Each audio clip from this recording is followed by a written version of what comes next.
You think you can fix what MIT couldn't? Madison Clark's voice cut through the air, cold and sharp, like a blade sliding across glass.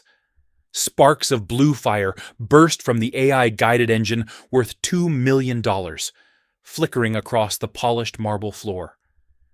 The vast boardroom of Nexon Drive Systems fell silent. 20 faces, engineers, shareholders, senior managers, all turned toward the man standing at the doorway, his hand still gripping a black trash bag. Elijah Turner, his coveralls smeared with grease, his calloused hands steady, his eyes quiet and unreadable, stood there like a shadow that didn't belong among those in $1,000 suits. He said nothing, only looked at the dying engine, the same one that Harvard, Stanford, and MIT engineers had failed to revive after 6 straight weeks. Madison stepped closer, her expensive perfume overwhelming the faint scent of oil on his clothes. She smiled thinly, her tone icy. "Here's the deal, Turner," she said loudly, making sure everyone in the room could hear. "Fix this in 2 hours, and I'll promote you from janitor to chief engineer. But if you fail..." She paused, her smile stretching like a cut across her face. "You'll leave this building for good." No one laughed, but contempt filled the air. A few engineers tried to hide their smirks. Others lowered their eyes to avoid looking at him. To them, Madison was power itself, the 38-year-old woman who had turned a small startup into a billion-dollar empire. To Elijah, she was the wall separating the workers from the recognized. The clock on the wall ticked, marking the seconds of judgment between genius and failure. Elijah wanted to walk away. Part of him whispered, "Don't be foolish," warning him not to let himself become their amusement. But another part, the part that grew up in a small Detroit workshop where his grandfather used to say, "Engines have souls, and they only speak to those who truly listen," urged him to stay. He set down the trash bag, his eyes tracing the lines of wiring wrapped around the metal frame. The engine's faint whirring sounded like the breathing of a wounded creature. The room stayed silent, filled only with the exhausted breaths of engineers who had spent weeks chasing failure. Elijah wasn't just any janitor. He held a degree in mechanical engineering from a community college and had once dreamed of joining a development team. But life had other plans. When his mother, Angela Turner, was diagnosed with stage 3 cancer, the medical bills piled up. He gave up his ambitions and took any job that paid enough. "As long as Mom gets treated," he used to say. For 3 years, he quietly cleaned floors at Nexon, the very place he should have been designing machines. Late at night, when the building slept, he'd sneak into labs, study blueprints, and listen to test engines as if they were heartbeats. And now he was standing before one, surrounded by contemptuous stares, all because of one insulting remark. Madison crossed her arms, tilting her head, her voice dripping with disdain. "Well, Turner, what's wrong? Scared? I don't want to waste my time on someone who only knows how to hold a mop." Elijah looked up, his eyes steady, calm. "No, Miss Clark. I'm not scared, but I won't fix it because of your wager." The room gasped. Madison's brow furrowed. "Then why?" Elijah placed his hand on the cooling metal, the blue light reflected in his dark eyes. "Because I can hear it asking for help." No one understood what he meant, but for a brief moment, the man everyone called a janitor made the entire room of power holders fall silent. Somewhere deep inside, he heard his grandfather's voice again. "Machines never lie. They just wait for someone willing to listen." Elijah had no idea that this challenge would soon become a battle, not only to save a machine, but to reclaim the dignity he had lost. The Nexon Drive Systems headquarters towered over Austin's tech district, like a pillar of glass touching the sky, reflecting the city's golden sunlight and boundless ambition. People called it the Fortress of the Future, a place where America's brightest minds were redefining transportation, But beneath those flawless glass walls, not everyone was seen. Elijah Turner was one of the invisible ones. For 3 years, he had pushed his cleaning cart through the brightly lit corridors, stepping aside for the polished leather shoes that rushed past him, for the eyes that never lingered long enough to see him as a person. He worked hard, arrived on time, never complained. On paper, his title was technical consultant, but everyone knew he was just the janitor with an engineering degree. On long night shifts, Elijah would often stand outside the central lab, peering through the heat-resistant glass. Inside, the AI-guided engine, the pride of Nexon, rested under blinding white light, surrounded by engineers from Harvard, MIT, and Stanford. He would listen as it powered up, roared to life, trembled and died, always at the exact same mark, 14 minutes and 37 seconds. A strange error, a mystery that felt almost cursed. He wasn't allowed to touch it, only to listen. But he listened with his whole heart. The faint whine of the rotors, the uneven vibration in the combustion chamber, and that thin sound, like a guitar string, tuned just a little too tight.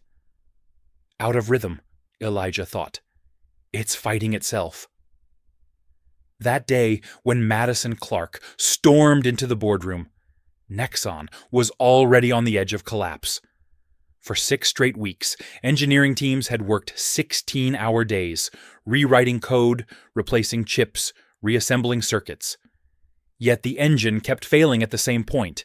Every time it shut down, Madison would slam her hand on the table, the sound of her diamond bracelet striking the glass like a whip. "We are losing $67 million. $67 million, she shouted. "If this isn't fixed by Friday, the Detroit investors will pull out."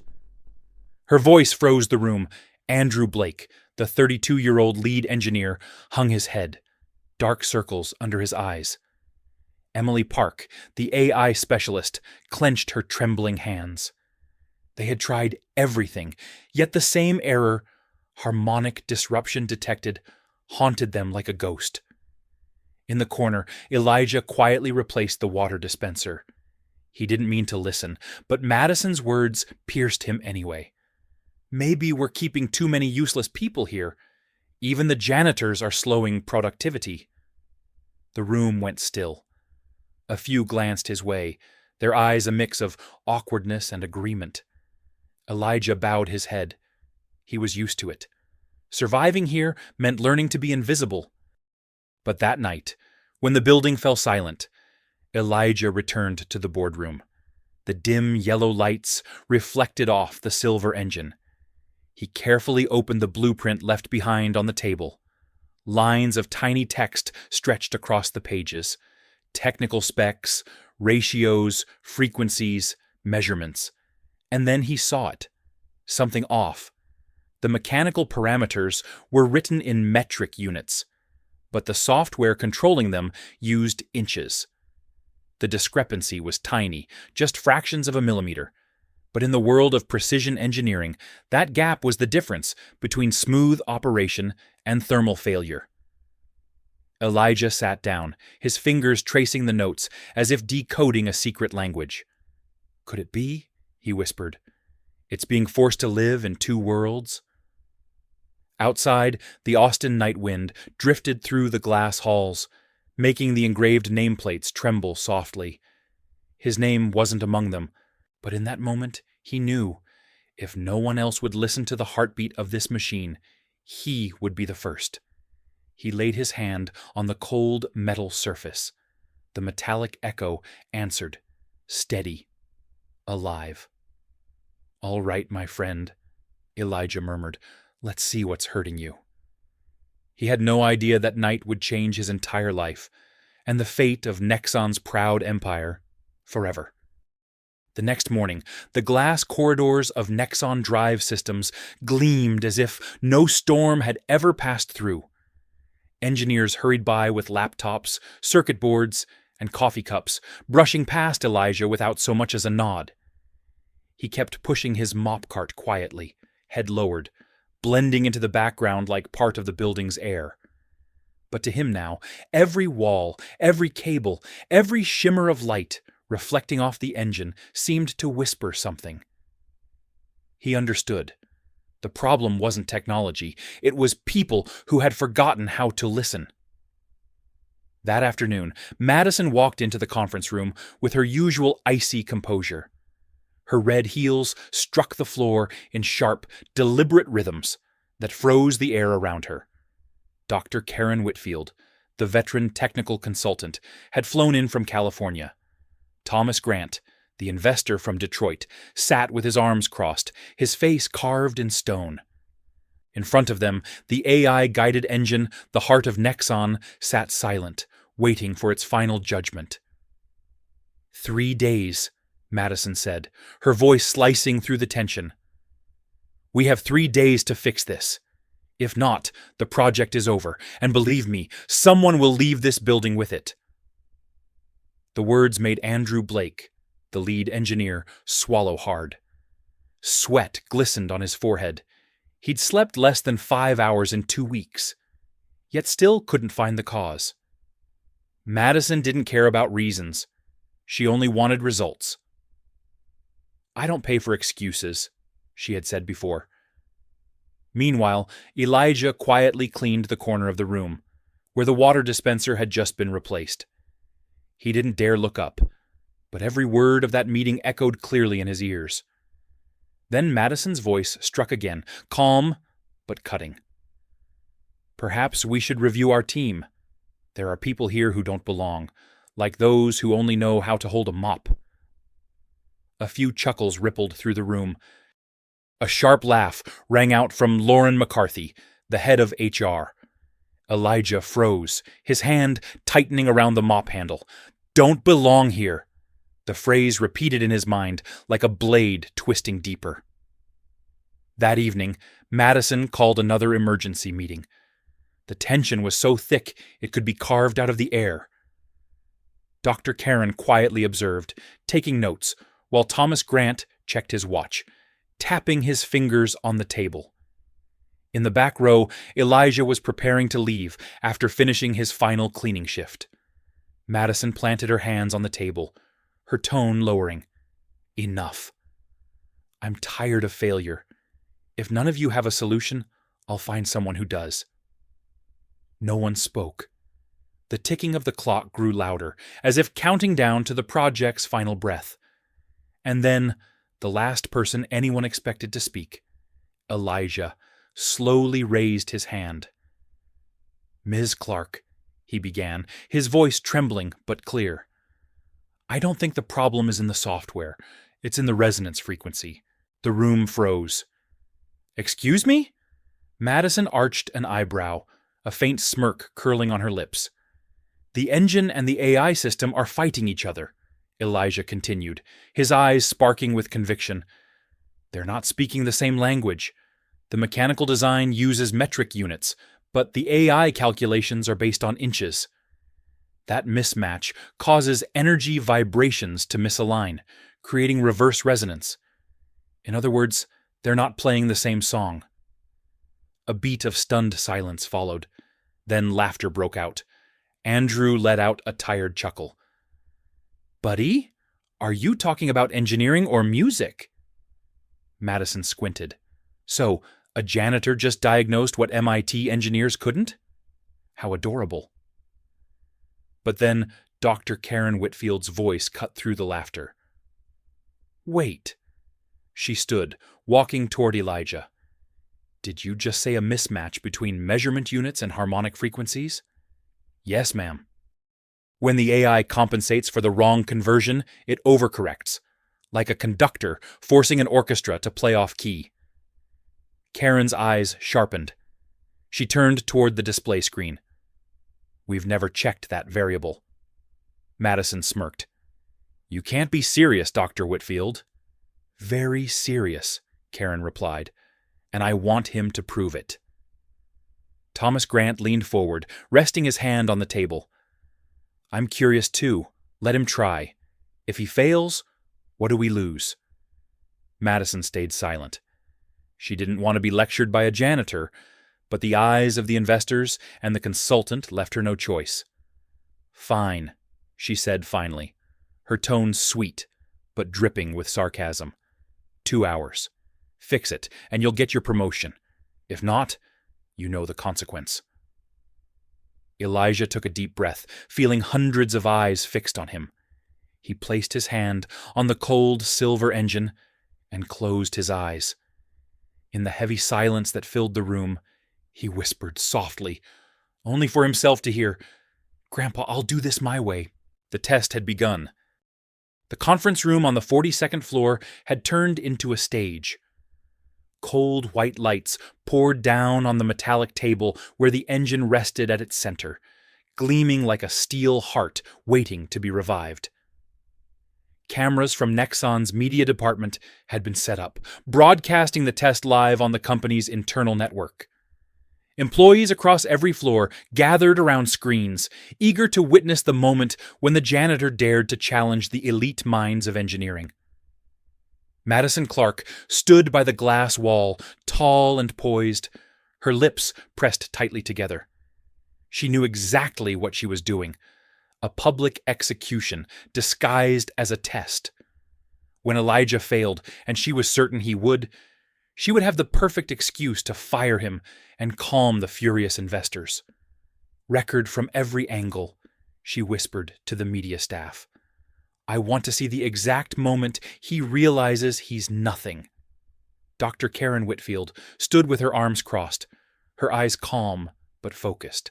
She said nothing, simply watching Elijah, the man standing beneath the blinding lights, wearing a wrinkled jumpsuit and worn gloves, yet his eyes shone as if he were seeing the sunrise after a long night. Elijah ignored the cameras.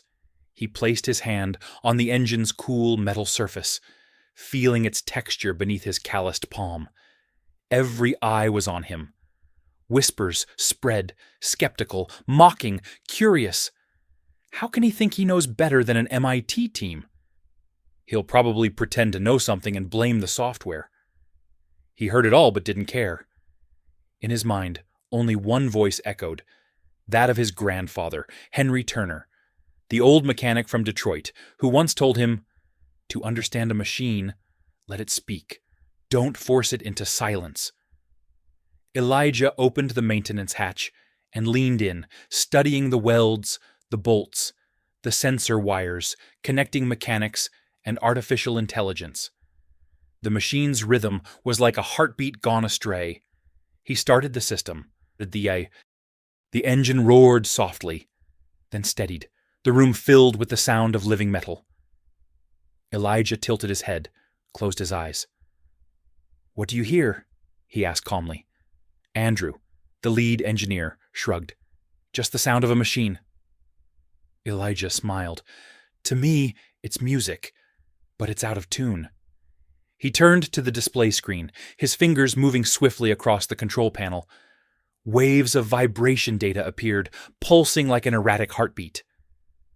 "Here," he pointed, "the resonance frequency between the piston cluster and the AI sensors.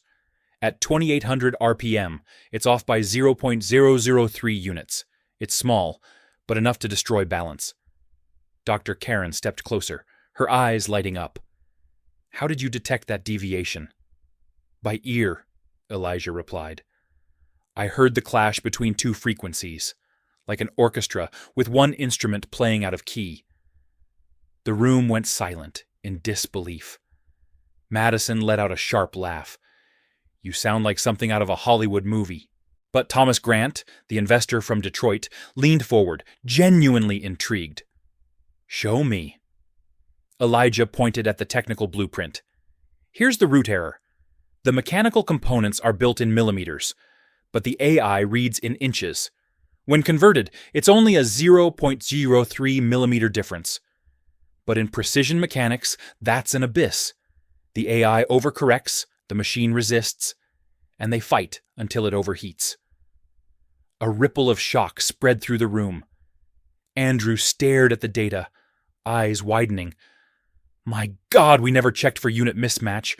We just assumed the AI would calibrate automatically." "Elijah's right," Dr. Karen said firmly. Off-frequency resonance can kill any engine. Madison bit her lip, her expression shifting from smugness to unease. She didn't want to believe that a janitor had found what her six-figure engineers had missed. Fine, she said, her tone cold and controlled. You've explained the theory. Now prove it. Elijah didn't answer.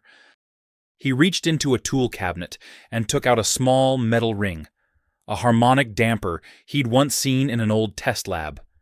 This is all I need, he said.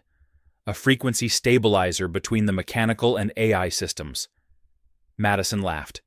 A $50 part to save a $67 million project? How romantic. Elijah just smiled. Sometimes the simplest thing is what we forget to listen to. He installed the damper, tightened the bolts, checked the wiring. The room held its breath. Dr. Karen glanced at her watch. Thomas Grant folded his arms, and Madison stood by the window, phone ready to capture his failure. Elijah took a deep breath and turned the key. A single click echoed, small, yet it sliced through the air like lightning. The engine came to life. Its roar spread through the room, powerful yet smooth, like an orchestra finding its rhythm. No screeching, no smoke, just a steady, perfect hum. Dr. Karen looked at the display, her eyes wide. Temperature, stable pressure, perfect harmonic frequency, fully aligned. The room erupted in gasps and cheers. Only Madison stood frozen. Her face went pale, her eyes locked on the machine, the same symbol of power she once controlled, now bowing to the touch of the man she had despised. Elijah lifted his hand from the engine and smiled faintly. It just needed someone willing to listen. In that moment, the Nexon boardroom no longer had CEOs or janitors. Only one undeniable truth remained. Genius can live in hands stained with grease. That sound, the deep, steady roar of the engine, filled the conference room like the first symphony after 6 weeks of silence. It wasn't just the sound of metal in motion. It was the sound of freedom, the proof that arrogance can blind even the brightest minds to true talent. Every warning light on the display went dark. The red text, "Harmonic Disruption," detected vanished, replaced by a calm green banner that read, "Stable Mode, 97.3% efficiency." Dr. Karen Whitfield blinked, then rushed to the control panel. Her fingers glided over the stream of data as she read in disbelief. Efficiency exceeding design limits, not a single hotspot. Temperature steady at 187 degrees Fahrenheit. Frequency holding at 3,400 RPM. Oh my God! Thomas Grant shot up from his seat. At 55, he had witnessed hundreds of engineering trials, yet never one so perfect. He nodded slowly, a rare smile forming beneath his silver mustache. "This is true craftsmanship," he said. "The kind I remember from the Detroit workshops of my youth. You brought it back to life." Elijah said nothing. He simply rested his hand on the machine, feeling the smooth vibrations pulse through his calloused palm. In that moment, he could almost hear his grandfather Henry's voice whispering in his mind, "Engines don't care who you are. They only honor those who understand their language." Behind him, keyboards clattered as Nexon's engineers scrambled to record the data. One of them exclaimed, "Unbelievable! We spent 6 weeks and hundreds of thousands of dollars, and he did it with $50 in 12 minutes. The room erupted. Dozens of eyes turned toward Elijah, filled with awe and shame. They remembered the times they had mocked him, called him the janitor with an engineering degree. Meanwhile, Madison Clark stood frozen by the glass wall, her lips dry, her face flushed, not with anger but humiliation. Everything she had built, her authority, her reputation, her fear-based control, had shattered in a matter of minutes. She glanced down at her phone. The live stream had reached 52,000 viewers. Comments flooded the screen. "Who is that man?" Now that's a real genius. What a disgrace for the CEO. Madison drew a sharp breath, forcing herself to remain composed. But Dr. Karen turned toward her, her tone firm. This needs to be recognized. He didn't just fix a machine, he just saved the company. Thomas Grant nodded. And I'm ready to increase my investment by 20%. On one condition, Elijah Turner leads the diagnostics division for the European project. His words hit the room like thunder. Silence fell. Every eye turned to Elijah, the man who, just hours ago, had been pushing a trash cart through the hallways. Madison swallowed hard, forcing out a crooked smile. Mr. Grant, you can't be serious. He's just the only person here who truly understands this machine, Thomas interrupted coldly, and perhaps the only one at Nexon who understands what it means to listen. Dr. Karen stepped forward and extended her hand. Mr. Turner, I propose we appoint you as Senior Engine Diagnostics Engineer, effective immediately. No internal review needed. I'll sign it myself. Elijah froze.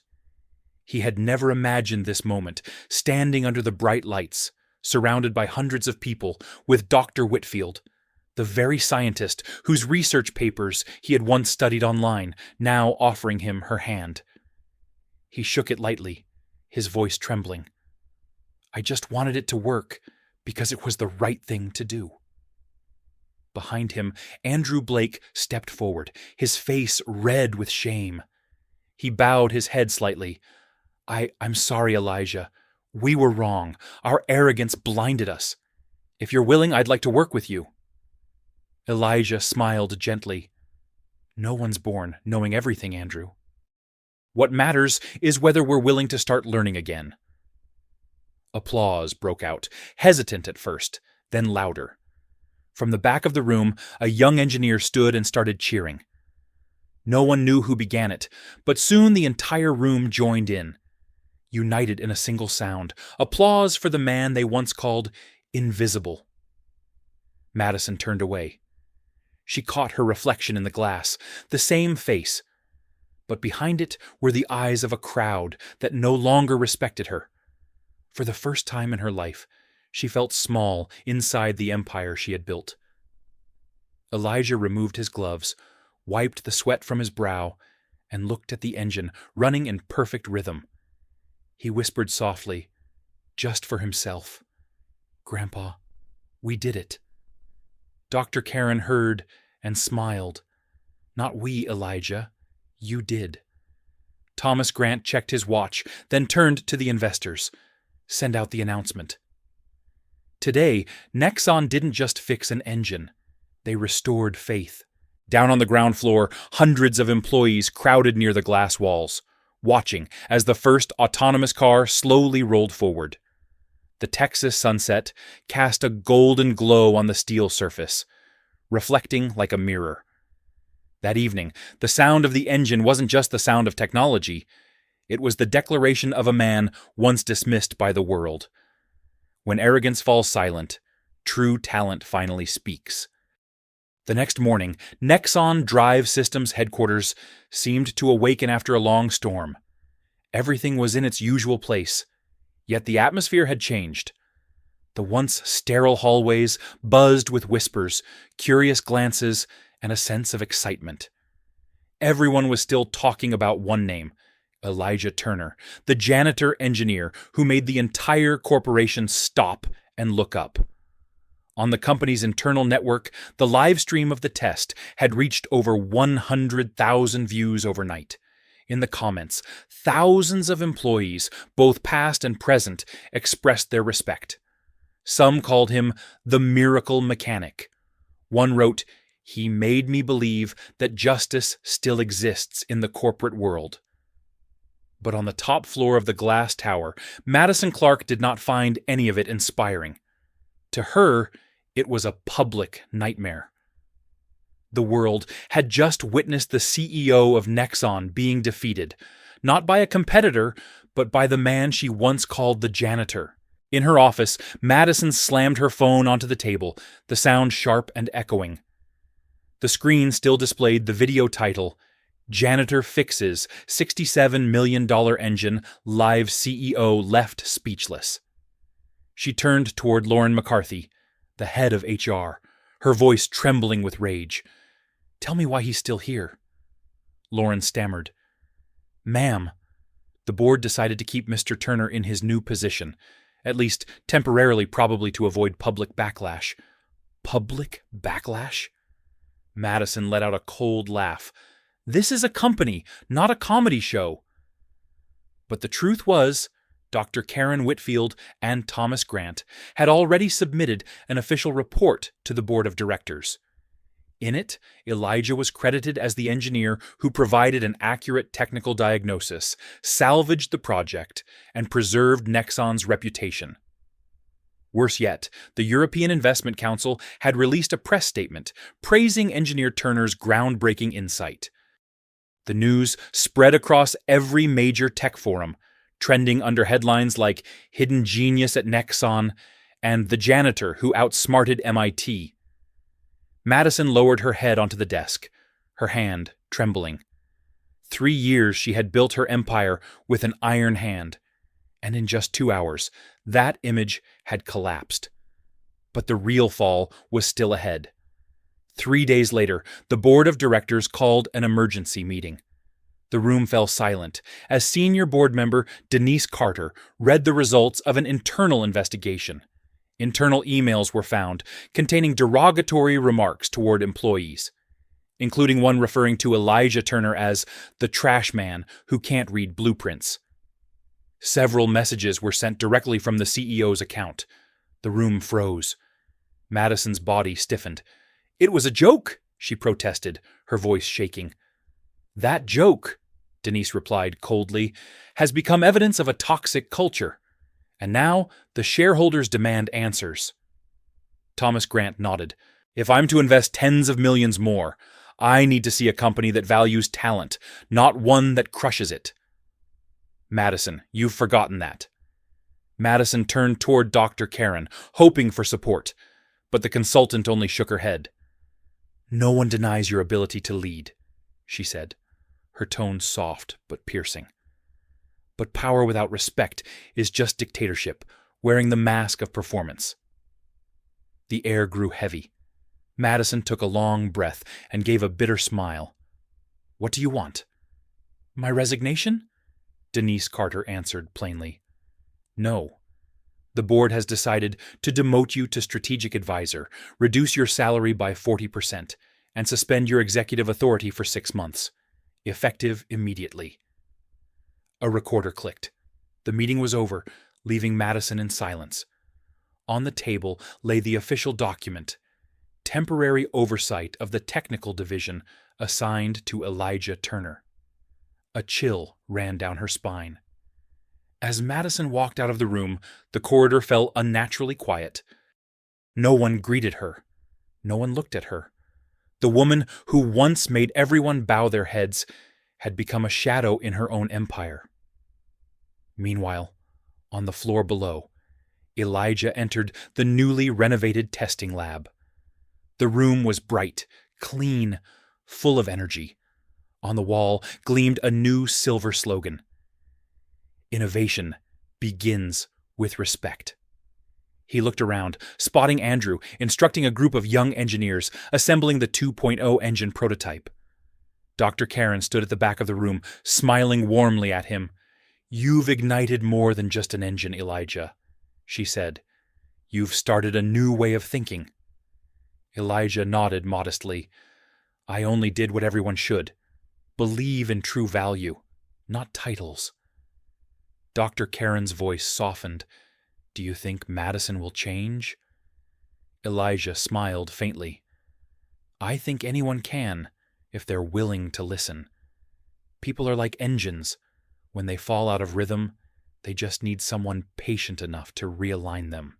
Outside the glass walls, the Texas sunlight poured through the solar panels, glinting off his hands once called dirty, now honored across an entire industry. In a quiet corner above, Madison Clark stood by the window, looking down at Elijah and his team. She no longer felt anger, only emptiness. Part of her knew this downfall was deserved. Yet, deep in her eyes, there was still a faint spark, the spark of someone ready to learn again. Beneath her, the steady hum of the engines filled the hall. Madison whispered softly, just to herself, maybe he's the one who reminded me what I used to believe in. When Elijah looked up and caught her reflection through the glass, he simply smiled. Not with bitterness, not with pride, but with the quiet understanding that sometimes justice doesn't need revenge. It only needs proof through results. 3 weeks later, Nexon Drive Systems seemed like an entirely different company. The glass corridors that once reeked of fear were now filled with laughter. The engineering room doors were no longer locked, and employees from every department could walk in, offer ideas, or even test out their own experiments. In the main lobby stood a large silver sign that read, "No idea is too small if it can change the world." Beneath it, Elijah Turner's signature was printed in bold. He was no longer the quiet man pushing a mop through the hallways at night. Now, he was the senior engine diagnostics engineer, leading the harmonic AI engine V2.0 project, the very innovation the media was calling a symphony of technology. But what made him proud wasn't the title, it was the transformation of the people around him. Andrew Blake, the former team leader, had become his close collaborator. They worked side by side every day, sharing thoughts openly instead of competing for credit. "You remind me why I chose this career," Andrew once told him. "Not for the paycheck, but for that feeling when a machine comes alive." Dr. Karen Whitfield visited the lab daily, coffee in hand, watching the new generation of engineers at work. She would often say, "This is how the industry should function, not by hierarchy, but by respect." Then, after 3 weeks of silence, Madison Clark returned. Gone were the elegant suits and striking red heels. She walked into the testing bay in a simple white blouse and dark jeans, just as Elijah was inspecting a new sensor module. The room instantly fell quiet, every eye on her. But Madison didn't bark orders or raise her voice. She simply approached and spoke with a calm that surprised everyone. "I'd like a word, Turner. Just a moment." Elijah set his tools down and nodded. The two stepped out into the hallway, where the Texas sunlight streamed through the glass, casting long beams across the floor. Madison was silent for a while before finally saying, "I watched the entire live stream again. Every word I said to you. I didn't realize I had become the kind of person I once despised. The kind who believes power gives them the right to belittle others." She paused, taking a deep breath. "I want to apologize, not because the board expects it, but because I truly regret it." Elijah looked at her. The arrogance was gone. Before him stood someone trying to make things right. "Thank you," he said softly. "I don't hate you, Madison. I just think it's a shame. It took us this long to understand that respect doesn't need a title." Madison gave a faint, wistful smile. "You know, that night you fixed the engine, I couldn't sleep. I kept replaying the sound over and over, and I realized that for years the only voice I ever listened to was my own. I never really heard anyone else." Her voice trembled slightly. "Now I want to change that. I want to learn how to listen again, if you're willing to teach me." Elijah was quiet for a moment, then replied gently, "Machines are like people. When they fall out of rhythm, they don't need to be broken. They just need their frequency realigned. If you truly want to learn, I'm willing." Madison nodded. She turned to leave, but before walking away, she looked back and said, "I used to think humility was weakness. Now I know. It's what makes us strong." As the door closed behind her, Elijah glanced at the glass wall and saw his reflection bathed in afternoon light. He was no longer invisible. He had found his rightful place, not through rebellion, but through patience and faith. From afar, the hum of the new engine prototype filled the air, its rhythm deep and steady, echoing through the corridor. Elijah smiled quietly. "That's right," he thought. "Everything is finally back in tune." 3 months later, the glass tower of Nexon Drive Systems had become almost unrecognizable. It was no longer a fortress built on fear, where the sound of the CEO's heels once made employees hold their breath. Now it was a harmony of people and technology, a place where laughter mingled with the hum of engines, where colleagues called each other by name, not by title. One morning, the Texas sunlight flooded the testing lab on the 20th floor. Elijah Turner stood in the middle of the new facility, surrounded by machines running in perfect rhythm, like an orchestra playing in sync. Everyone was focused on their work. There were no shouts, no orders, just collaboration. Behind him, on the wall, was a motto he had written himself: "Every engine has a voice. Every person, too." Andrew Blake leaned over a console, smiling as his young colleague, Emily Park, adjusted the interface software. "You know," he said, "I used to think someone who only went to community college could never understand AI. Turns out I was wrong." Emily laughed. "We've all been wrong. What matters is having someone who helps us see it." They both looked toward Elijah, who stood by the new engine, smiling quietly. Dr. Karen Whitfield entered with a cup of coffee in hand, her voice warm and steady. "Today is going to be historic," she said. "The Harmonic Engine V2 will run its first full test with the autonomous vehicle system." Elijah nodded. "It's ready. And this time, it's more than just a machine. It's proof that humans and technology can truly hear each other." The team gathered around the control board. Elijah turned the key. The engine started with a low, smooth hum, like a heartbeat.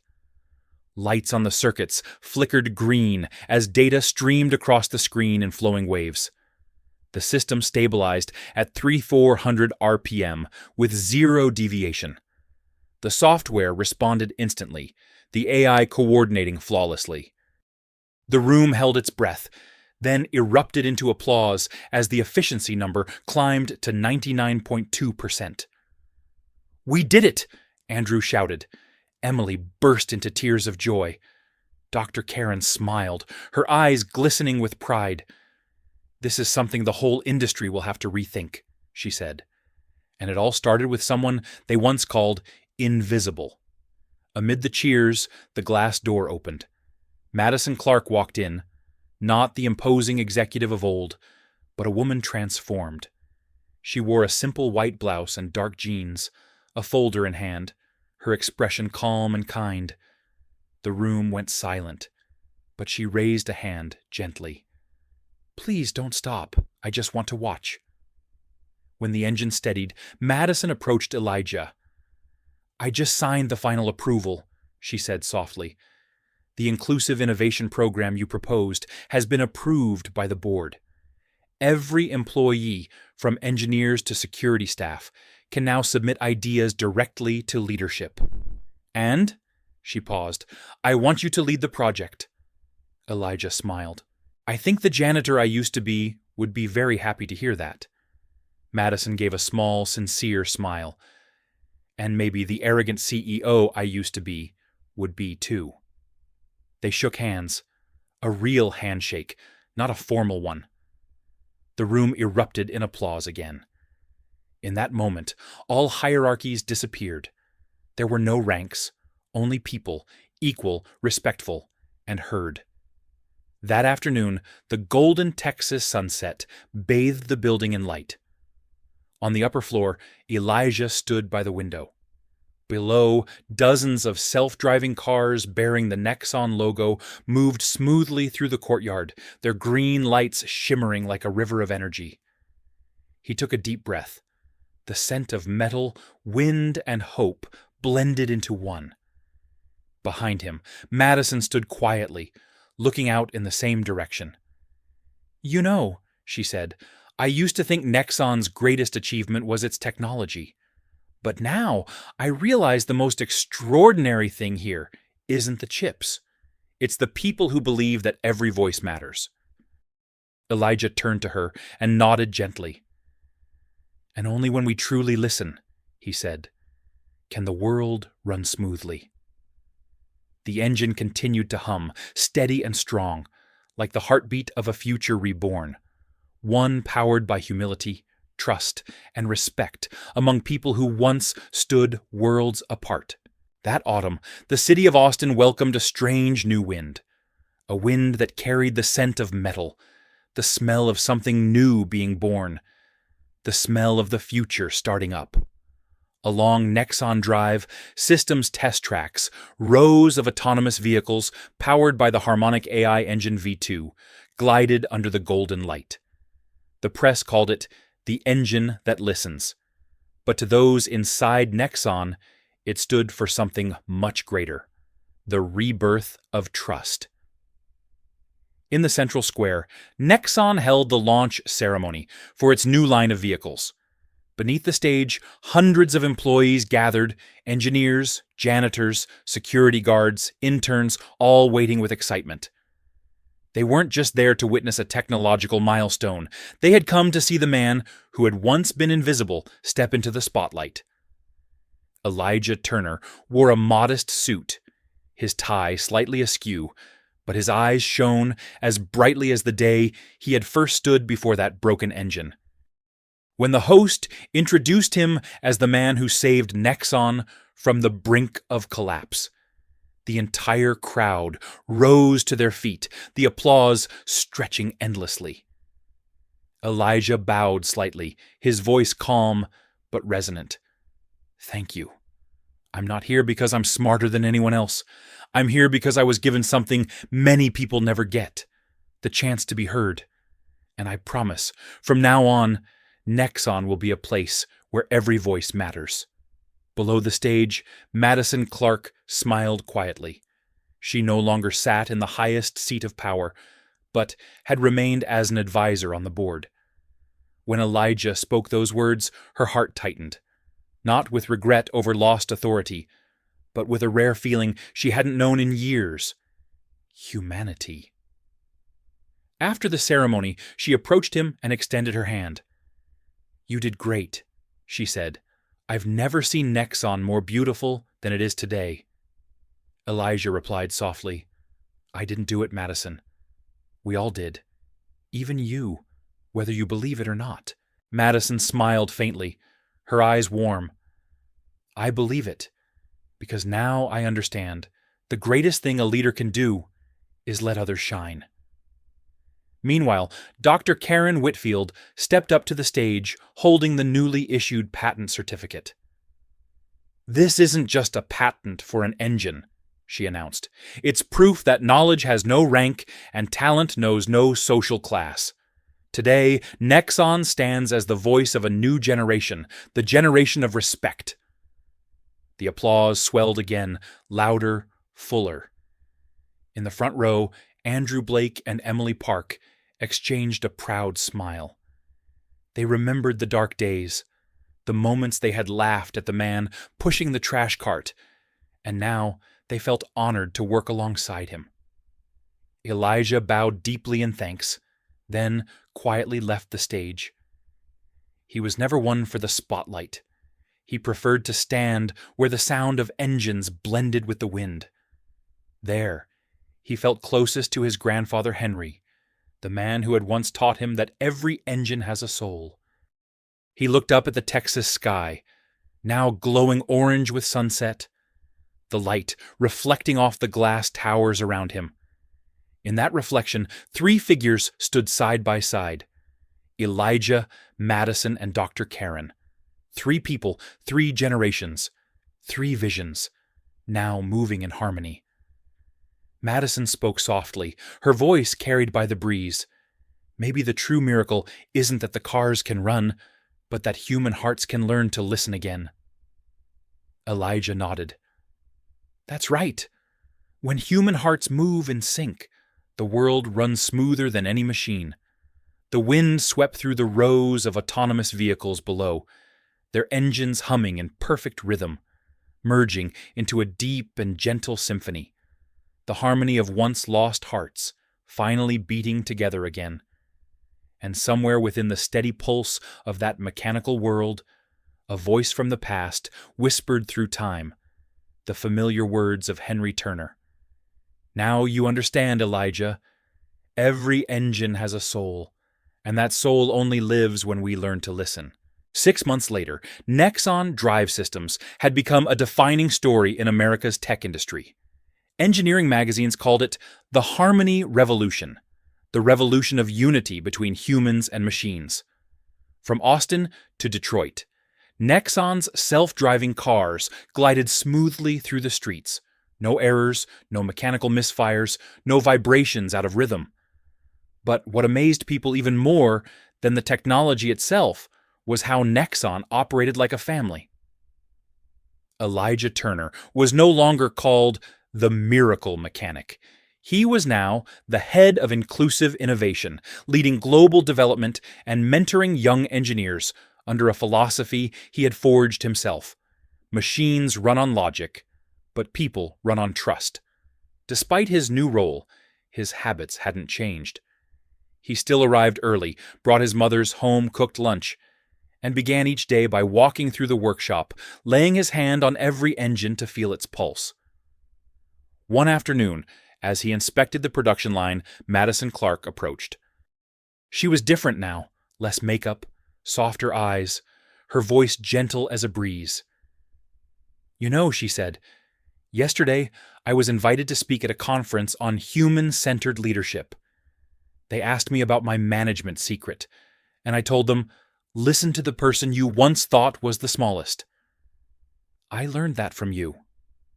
Elijah smiled and shook his head. "Not from me," he said. "From yourself, the one who chose to change." Madison looked at him, her eyes glowing with gratitude. "If I hadn't met you, Nexon might not exist today.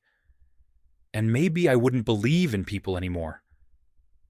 They stood quietly for a moment, watching through the glass as the new cars rolled off the line. The sunset bathed everything in gold, reflecting across their faces. Not as CEO and employee, but as two people who had collided and learned together how to listen. Dr. Karen Whitfield appeared behind them, her voice calm and warm. "I've seen hundreds of generations of engineers," she said, "but I've never seen anyone fix as much as you two, not just engines, but hearts." She handed them a framed photograph, the three of them standing beside their first engine, with a silver plaque behind them that read, "Innovation begins with respect." Elijah looked at the photo and smiled. "My grandfather once told me that if you want an engine to run forever, give it love." Maybe he was right, about people too. Madison nodded. "And about this company." Outside, hundreds of Nexon cars rolled forward under the golden Texas sky. The sound of engines blended with the wind, steady, balanced, complete. A reminder that between technology and humanity, between power and humility, there is only one force that keeps everything running: listening. Because sometimes, to change the world, you don't need to shout. You just need to listen with your heart. And so, the journey of Elijah Turner came to a close. From a man once overlooked and underestimated, he had proven that true talent does not come from titles or degrees, but from a heart that perseveres and hands that know how to listen. His story wasn't just about technology, it was a reminder that sometimes what needs fixing the most isn't the machine, but the way people treat one another. If this story touched your heart, leave a like to help spread the message of trust and respect. And don't forget to subscribe so you won't miss the next journeys, stories where ordinary people quietly create extraordinary change. Because in this noisy world, sometimes all it takes is one person willing to listen to change everything.